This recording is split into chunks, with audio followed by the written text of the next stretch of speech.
Grace and peace multiply to you in the knowledge, wisdom, and understanding of the Most High God. Now, this is part 5 to the love of many shall wax cold. And I last left off with the history book, Unger's Bible Dictionary, page 286, talking about your twin brother who has a hatred for you so strong that back in 605 BC, around 605 BC to 587 BC, with the Babylonian captivity in Nebuchadnezzar, he helped Nebuchadnezzar get you in captivity and slavery and taken up out of your land and taken into Babylon. And I also read on where on the same page, in the same section, that later on in around 70 AD with the Romans, that the Romans allowed 20,000 of them into the land, and they filled the land with robbery and bloodshed, taking you up out of your land, and destroyed your temple as well. You know? And the Messiah predicted it was going to happen. Like some 40 years before he went and died and resurrected and sat on the right hand of the Father. So I'm going to tell you a little bit more about your brother who has a perpetual hatred for you. Revelation chapter 2, verse 9. I know thy works in poverty.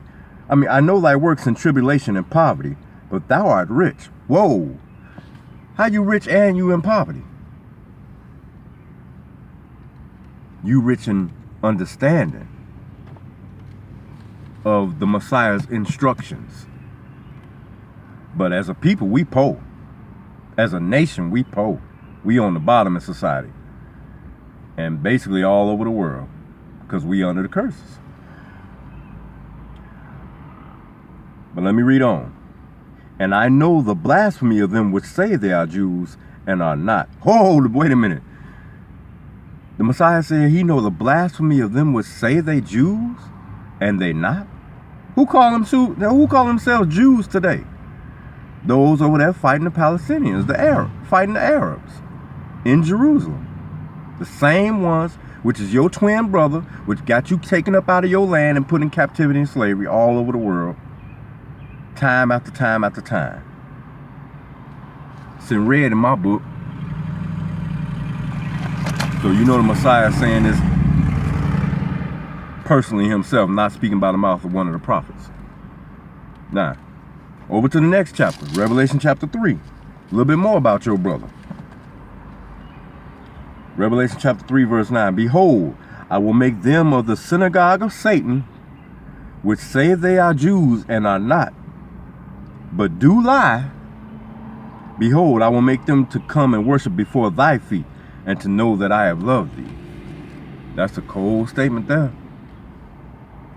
Those that's lying, saying that they you, the ones that your twin brother who stole your identity and your substance and your homeland and everything else about you. He said he gonna make them worship before your feet. So you know that's future, because ain't nobody worshiping before our feet today. We a base nation right now. We on the lowest you can be. We the lowest on the totem pole in society. Now, Psalm 83. Let's go to the Old Testament. Cause it ain't just your brother Esau that's got this hatred for you. There's other people too. Psalm chapter 83, beginning with verse 1. Keep not thou silence, O God, hold not thy peace, and be not still, O God. For lo, thine enemies make a tumult, and they that hate thee have lifted up the head.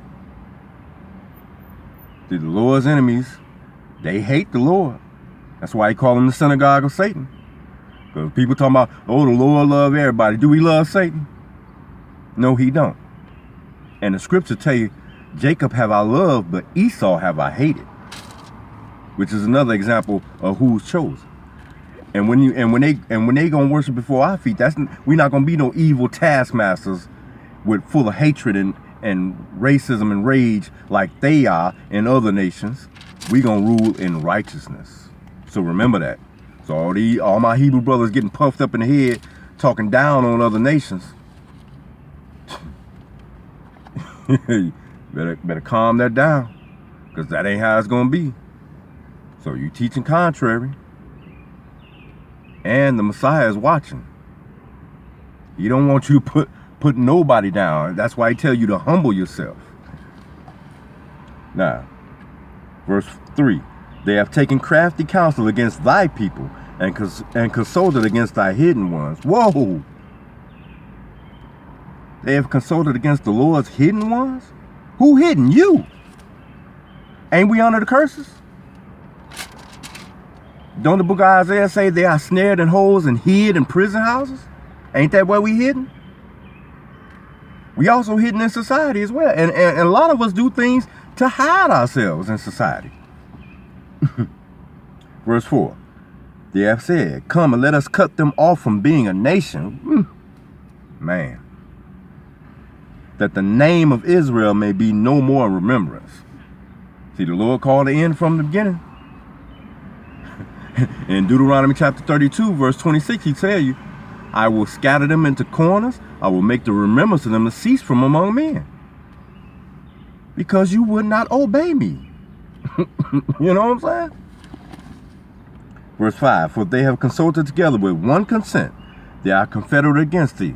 Verse 6, the tabernacles of Edom, first on the list.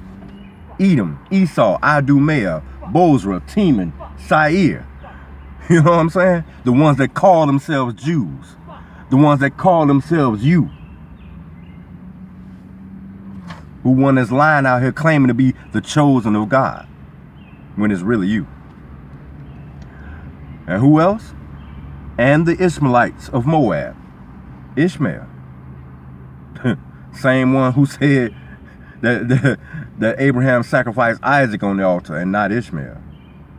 I mean the same ones who said Abraham sacrificed Ishmael on the altar instead of Isaac. You know, the same one hundreds and hundreds of years after Christ, this so-called prophet came up with a new religion. You know, that he borrowed a bunch of stuff out of this book. You know what I'm saying? Matter of fact, when you see them, they got they book and this book. Why you need two books? This is the only book you need. It's the only book you need. It has everything. Everything in here that you need for salvation, to live your life. But, okay. And matter of fact, the first two on the list is the same two fighting over your land, fighting over land promised to us. But anyway, I'm going to read on. And the Hagarenes, Gebal and Ammon and Amalek, the Philistines with the inhabitants of Tyre. Assur also is joined with them. They have helped the children of Lot. All these other nations hate you because you the chosen, and they know it. And they know it. That's why so many nations today, if they see you face to face, they don't like you. You are despised. Because they know who you are and you don't. And they've helping other nations keep it a secret for all this time. They ain't gonna tell nobody. And they not gonna treat you with no respect and authority because of this. But they living in the world doctrine too, though. So you got to think about that.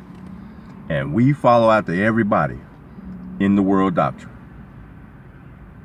Like, matter of fact, for instance, my Hebrew brothers and sisters want to do everything like Esau, want to do everything just like them. You want to speak language like them. You want to do idolatry like them. Matter of fact, you want to do idolatry like everybody. They go to menorah. That's theirs too. They go to pagan Ankh, the Egyptian Ankh. You know what I'm saying? That's pagan. That's somebody else instead of the true and living God. The death symbol, the cross. The Roman Emperor Constantine was a sun worshiper. This is his symbol. This is what he used to conquer conquistadors. You know, the Roman Catholic Church burned Bibles because they didn't want people to read for themselves. But anyway, I'm gonna show you something else while I'm on this. You want to speak like Esau? Look it up for yourself. The Hebrew language. The Hebrew is a member of the Semitic branch of the Afro-Asiatic language. Ooh, that tell you it's Azaz. It is the language of the Hebrew Bible and the Old Testament of the Christians. Now, I'm going to skip over. Hebrew began to die out as a spoken language after the Jews were defeated by the Babylonians. So what they speaking today? It is not the original Hebrew language. And a matter of fact, the Lord told you when he returned, he going to have a pure language. So, wake up, my people. Grace and peace multiply to you and the Son of the Most High God, the Savior to those that keep his commandments.